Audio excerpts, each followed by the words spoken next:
ଚଳିତ ବର୍ଷ ଓଜେଏସ୍ ପରୀକ୍ଷାରେ 29 ନମ୍ବର ର୍ୟାଙ୍କ ରଖିଛନ୍ତି ଭଦ୍ରକର ସ୍ନିଗ୍ଧା ବେହେରା ଏବଂ ଏହାକୁ ନେଇ ପରିବାର ମଧ୍ୟରେ ବେଶ୍ ଖୁସି ଏବଂ ସେ ଯାହା କହିବା କଥା ଆଇନଜୀବୀରୁ ହେଲେ ବିଚାରପତି। ତେବେ ତାଙ୍କ ସହିତ କଥା ହେବା ଯେ ଆମେ କିଛି ସମୟ ପୂର୍ବରୁ ଆପଣଙ୍କ ସ୍ୱାମୀଙ୍କ ସହିତ ଆଲୋଚନା କରୁଥିଲୁ ତ ଟୋଟାଲି ପରିବାର କେତେ ଖୁସି ନେଇଯାଉଛନ୍ତି ଆପଣ? ସମସ୍ତେ ବହୁତ ଖୁସି କାହିଁକି ନା ଆମ ଜେନେରେସନ ରେ କେହି ଲ ଫିଲ୍ଡ ରେ ନାହାନ୍ତି ଆଉ ମୁଁ ଫର୍ଷ୍ଟ ଜେନେରେସନ ଜଜ୍ ଫିମେଲ ଜଜ୍ ତେଣୁ ସମସ୍ତେ ବହୁତ ଖୁସି। 29 ନମ୍ବର ର୍ୟାଙ୍କ ରଖିଛନ୍ତି ଏହାକୁ ନେଇ ଆମେ ଦେଖୁଥିଲୁ ଚଳିତ ବର୍ଷ ଓଜେଏସ୍ ପରୀକ୍ଷାରେ ଅନେକ ମହିଳାମାନେ କୃତକାର୍ଯ୍ୟ ହୋଇଛନ୍ତି ତାକୁ ନେଇ କ'ଣ କହିବେ?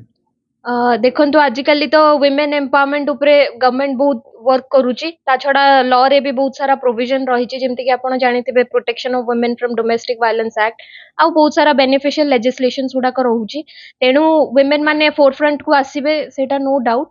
ଆଉ ଏଥର ବହୁତ ଜଣ ୱିମେନ୍ ପାଇଛନ୍ତି ସେଇଟା ଆମ ସମସ୍ତଙ୍କ ପାଇଁ it is evident that the system is functioning properly. ଆପଣଙ୍କର ସଫଳତା ପଛରେ ଅଧିକ ଶ୍ରେୟ କାହାକୁ ଯାଉଛି? ସଫଳତାର ମୁଁ କହିବି ପୁରା ଶ୍ରେୟ ମୋ ହଜବେଣ୍ଡକୁ ଯିବ କାହିଁକିନା ମୋର ପାଠ ପଢ଼ାଟା ମୁଁ ଆଫ୍ଟର ମ୍ୟାରେଜ୍ ହିଁ ଆରମ୍ଭ କରିଥିଲି। ତା ପୂର୍ବରୁ ମୁଁ କେମିଷ୍ଟ୍ରି ଅନର୍ସରେ ଥିଲି ତ ମୁଁ ବିଲକୁଲ ବି ଦୂର ଦୂର ତକ୍ ଲ ସହିତ ମୋର କିଛି ରିଲେସନ୍ ହିଁ ନଥିଲା। ହଜବେଣ୍ଡ ମ୍ୟାରେଜ୍ ପରେ ଲ କରିବା ପାଇଁ କହିଲେ ସେଇଟା ଯେତେବେଳେ କଲି ଆଉ କୋଚିଂରେ ଜଏନ୍ କଲି ତ ମୋତେ ବହୁତ ଇଣ୍ଟରେଷ୍ଟିଂ ଲାଗିଲା ଇଣ୍ଟରେଷ୍ଟ ଡେଭଲପ୍ ହେଲା ଆଉ ମୁଁ ତାପରେ ଏଇ ଫିଲ୍ଡକୁ ଆସିଲି। ଆପଣଙ୍କ ସ୍ୱାମୀ ମଧ୍ୟ ଜଣେ ଆଇନର ଛାତ୍ର ଆପଣଙ୍କର ଆଇନର ପାଠ ପଢ଼ିବା ଭିତରେ କେତେ ଆପଣଙ୍କୁ ସହାୟକ ହେଇଛନ୍ତି? ଦେଖନ୍ତୁ ମୁଁ ଯୋଉଟା ବି ବୁଝିପାରେନି ସିଏ ଯେହେତୁ ପବ୍ଲିକ୍ ଆଡମିନିଷ୍ଟ୍ରେସନରେ ବି କରିଛନ୍ତି ତ ସିଏ ମୋତେ କନଷ୍ଟିଟ୍ୟୁସନର ପ୍ରୋଭିଜନ୍ସ ଗୁଡ଼ାକ ବି ଟିକେ ବୁଝେଇ ଦିଅନ୍ତି ଆଉ ଯୋଉଟା ବୁଝିପାରେନି ସପୋର୍ଟ ବି କରନ୍ତି ତା ଛଡ଼ା ଆମ ମେଣ୍ଟର ତ ଅଛନ୍ତି ସେ ବି ଗାଇଡ୍ କରନ୍ତି। ଯେ ଆପଣଙ୍କ ସ୍ୱାମୀ ଆଲୋକ ସାହୁ କହୁଥିଲେ ମୋର ସ୍ୱପ୍ନକୁ ସାକାର କରିଛନ୍ତି ସ୍ନିଗ୍ଧା, ଠିକ କଥା? ଆଜ୍ଞା ଦେଖନ୍ତୁ କାହିଁକିନା ମୋର ତ କେବେ ଗୋଲ୍ ନଥିଲା କି ମୁଁ କେବେ ଗୋଟେ ଲ ଫିଲ୍ଡକୁ ଆସିବି କି ଜୁଡ଼ିସିଆଲ ଅଫିସର ହେବି ଏଇଟା ପୁରା ସୋଲି ତାଙ୍କର ହିଁ ଏମ୍ ଥିଲା ଆଉ ସିଏ ମୋତେ ଏତେ ଦୂର ଆଣିଲେ ସେଇଟା ପାଇଁ ମୁଁ ତାଙ୍କ ପ୍ରତି ବି ଆଇ ଏମ୍ ଓବ୍ଲାଇଜ୍ଡ। ଆପଣଙ୍କ ଘରେ ଛୋଟ 4 ବର୍ଷର ଝିଅଟେ ତା ଭିତରେ ପାଠ ପଢ଼ିବା ଘର କାମ କରିବା ଲ ପ୍ରାକ୍ଟିସ୍ କରିବା ଭିତରେ କେତେ ସମୟ ନିଜକୁ ଦେଇପାରନ୍ତି ପାଠ ପଢ଼ିବା ପାଇଁ? ମୋତେ ଯେତେ ବି ଟାଇମ୍ ମିଳେ ମୁଁ ଇଆଡ଼େ ସିଆଡ଼େ ଟାଇମ୍ ୱେଷ୍ଟ କରେନି ମୁଁ ମୋର କାମ ସିନସିୟରଲି କରେ ଆଉ ପ୍ଲସ୍ ପାଠ ପଢ଼ାରେ ଫୋକସ୍ କରେ। ଆପଣମାନେ ଜାଣିଥିବେ ଟିକେ ବି ଏଠି ଏପଟ ସେପଟ ହେଲେ ଭୁଲ ହେଇଯିବ ବିକଜ ନମ୍ବର୍ସ ଗୁଡ଼ାକ ରହୁଛି ସେକ୍ସନ୍ସ ରହୁଛି କ୍ଲଜ୍ ରହୁଛି ତେଣୁ ଟିକେ ଅଟେଣ୍ଟିଭ୍ ବି ହେବାକୁ ପଡ଼େ ଆଉ ଘର କାମ କରିକି ମୁଁ ଇଆଡ଼େ ସିଆଡ଼େ ଟାଇମ୍ ୱେଷ୍ଟ ନ କରିକି ମୁଁ ପାଠ ପଢ଼ାରେ ମନ ଦିଏ। ଭାବୁଛନ୍ତି ଲ ଲାଇଫ୍ ଚେଞ୍ଜ କରେ ବୋଲି? ଆଜ୍ଞା ଏଇଟା ହିଁ ମୋର ଟ୍ୟାଗଲାଇନ୍ ରହିବ କି ଲ ଇଜ୍ ଲାଇଫ୍ ଚେଞ୍ଜିଂ। ଲ ଗୋଟେ ଲେମ୍ୟାନ୍କୁ ଲ ମ୍ୟାନ୍ କରେ ଆଉ ଏମ୍ପାୱାର ବି କରେ ତେଣୁ ଲଟା ସମସ୍ତେ ଜାଣିବା ଦରକାର ଆଉ ମୁଁ ଭାବେ କି ସ୍କୁଲ କରିକୁଲମରେ ବି ଆକୁ ଇନକ୍ଲୁଡ୍ କରିବା ଦରକାର।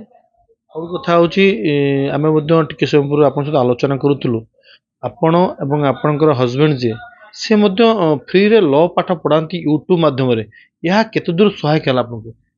ହଁ ଏଇଟା ମୋର ରିଭିଜନ୍ ଟାଇପ୍ର ବି କାମ ଦେଲା ମୁଁ ନିଜେ ବି ପ୍ରିପେୟାର ହେଲି ପଢ଼େଇଲି ପ୍ଲସ୍ ମୁଁ ଯାହା ପଢ଼େଇଲି ସେଇଟା ଦେଖିକି ଅନ୍ୟମାନେ ବି କିଛି କିଛି ମାତ୍ରାରେ ଉପକୃତ ହେଲେ ତେଣୁ ଏଇଟା ଉଭୟ ପକ୍ଷରେ ବେନିଫିସିଆଲ ୱିନ୍ ୱିନ୍ ବୋଥ୍ ସାଇଡ୍ସରେ ଏଇଟା ୱିନ୍ ୱିନ୍ର କାମ କରେ।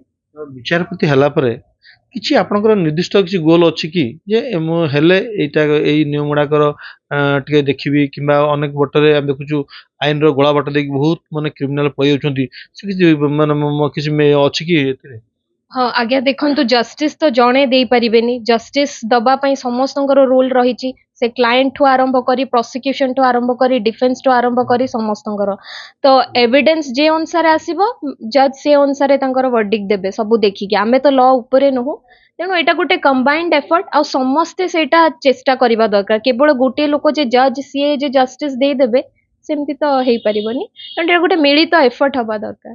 ଜଣେ ମହିଳା ବାହା ହେଲା ପରେ ପିଲା ସଂସାର ଘର କଲା ପରେ ଯେତେବେଳେ ବିଚାରପତି ହେଉଛନ୍ତି ତ ଆପଣ ନେକ୍ସଟ ଜେନେରେସନ୍ ମାନେ ଆଗାମୀ ପିଢ଼ି ଯେଉଁ ୟଙ୍ଗ ମାସ୍ ଅଛନ୍ତି ମୋର ମଧ୍ୟ ଝିଅଟେ ଅଛି 17-18 ବର୍ଷ ଝିଅଟେ ଅଛି ସେଇ ପିଢ଼ିକୁ ଆପଣ କ'ଣ କହିବେ? ମୁଁ ଭାବିବି କି ଯଦି ମୁଁ କରିପାରୁଛି ଦେନ୍ ଏନିବଡି ଏଲ୍ସ କ୍ୟାନ୍ ଅଲସୋ ଡୁ ଏଇଟା କିଛି ଗୋଟେ ରକେଟ୍ ସାଇନ୍ସ ବି ନାହିଁ ବସ୍ ଟିକେ ଆପଣ ଯଦି ପରିଶ୍ରମ କରିବେ ଫୋକସ୍ ରହିବେ ଇଆଡ଼େ ସିଆଡ଼େ ଟାଇମ୍ ୱେଷ୍ଟ ନ କରିବେ ଆଉ ଠିକ୍ ଜିନିଷରେ ମୁଣ୍ଡ ଲଗେଇବେ ଟାଇମ୍କୁ ପ୍ରପରଲି ୟୁଟିଲାଇଜ୍ କରିବେ ତାହେଲେ ସକ୍ସେସ୍ ଦୂର ନାହିଁ। ଆଉ ଗୋଟେ କଥା ହେଉଛି ଆମେ ଦେଖୁଥିଲୁ ଆପଣଙ୍କର ମାନେ ଅନଲାଇନରେ ପଢ଼ୁଛନ୍ତି ଅଫଲାଇନରେ ପଢ଼ୁଛନ୍ତି ତ ଆଗାମୀ ପିଢ଼ି ମାନେ ଅନଲାଇନକୁ ଅଫଲାଇନ ଦୁଇଟା ବୋଧ ଦେଖିବେ ନା କେବଳ ଅନଲାଇନ ମାଧ୍ୟମ ଖୋଜିଲେ ମଧ୍ୟ ହେଇଯିବ? ଅନଲାଇନଟା ମୁଁ ବେସିକାଲି କହିବି ଯେଉଁମାନେ ରିମୋଟ୍ ଏରିଆଜରେ ରହୁଛନ୍ତି, ଯେଉଁମାନେ ଏକ୍ସପେନ୍ସିଭ୍ ଜିନିଷ ଅଫୋର୍ଡ କରିପାରୁନାହାନ୍ତି, ବଡ଼ ବଡ଼ ଇନଷ୍ଟିଟ୍ୟୁଟ୍ରେ କୋଚିଂ ଫିସ୍ ବି ବହୁତ ହାଇ ଥାଏ, ତ ସେମାନଙ୍କ ପାଇଁ ଏଇଟା ବହୁତ କାର୍ଯ୍ୟକାରୀ ହେବ। କୋଭିଡ ମୁଁ ଯେତେବେଳେ ପଢ଼ା ଆରମ୍ଭ କଲି ତ କୋଭିଡ ଚାଲିଥିଲା, ତ ଏଇଟା ମୋ ପାଇଁ ଗୋଟେ ବ୍ଲେସିଂ ଥିଲା। ଅନଲାଇନ୍ ହେବା ଦ୍ୱାରା ମୁଁ ମାନେ ଘରେ ବସିକି ସେଇ ଜିନିଷ ଗୁଡ଼ା ପାଇପାରିଲି, ମୋତେ କୁଆଡ଼େ ଯିବାକୁ ବି ପଡ଼ିଲାନି, ପ୍ଲସ୍ ମୁଁ କମ୍ପ୍ରମାଇଜ୍ ବି କରିବାକୁ ପଡ଼ିଲାନି ମୋର ଘର କାମ ସହିତ ମୋ ପାଠପଢ଼ାଟାକୁ ବି। କହୁଛନ୍ତି କୋଭିଡ ଆପଣଙ୍କୁ ନୂତନ ଦିଗଦର୍ଶନ ଦେଲା ଲାଇଫରେ। ଆଜ୍ଞା ଆଜ୍ଞା, ନିଶ୍ଚିତ ଭାବରେ ମୋ ପାଇଁ ତ ସେଇଟା ମୁଁ କହିପାରିବି, ବିକଜ ଆଉ ଅନ୍ୟ ମେ ବି ଏଇ ଜିନିଷଟା ହେଇନଥାନ୍ତା ଅନଲାଇନ୍। ଯଦି କୋଭିଡ ନ ଆସିଥାନ୍ତା ଆମକୁ ଅଫଲାଇନ୍ ହିଁ ଯିବାକୁ ପଡ଼ିଥାନ୍ତା, ମେ ବି କଟକ ହଉ ଭୁବନେଶ୍ୱର ହଉ ଯିବାକୁ ପଡ଼ିଥାନ୍ତା। ଆଜି ଏଇ ଯୋଉ ସଫଳତାରେ ମୁଁ ଯୋଉ ଯଦି କିଏ ଖୁସି ହେଇଥାନ୍ତି ସବୁଠୁ ହଉଛି ମୁଁ ଖୁସି ହେଇଛି, କାରଣ ସିଏ ମୋର ସ୍ୱପ୍ନକୁ ସାକାର କରୁଛନ୍ତି। ସେଟା ତାଙ୍କର ସ୍ୱପ୍ନ ନଥିଲା, ଆଉ ତାଙ୍କୁ ଜଜ୍ ବନେଇବା ମୋର ସ୍ୱପ୍ନ ଥିଲା। ଆଉ ସିଏ ବି ଲ ଲାଇନରେ ଆସିନଥିଲେ, ମୁଁ ହିଁ ତାଙ୍କୁ ପ୍ରେରଣା ଦେଇକି ଆଣିଥିଲି ପଢିବା ପାଇଁ। ତାଙ୍କୁ କହିଥିଲି, ସେ ଫାଷ୍ଟ ଦିନ ଯେତେବେଳେ ଲ କ୍ଲାସ କରିଥିଲେ ତାଙ୍କୁ ବହୁତ ଇଣ୍ଟରେଷ୍ଟିଂ ଲାଗିଥିଲା, ଆଉ ସେ ସେଠୁ ଇନ୍ସପାୟାର ହେଇଥିଲେ। ଆଉ ସେ ପଣ ନେଇଥିଲେ ଯେ ମୁଁ ଜଜ୍ ହେଇକି ହିଁ ଛାଡ଼ିବି।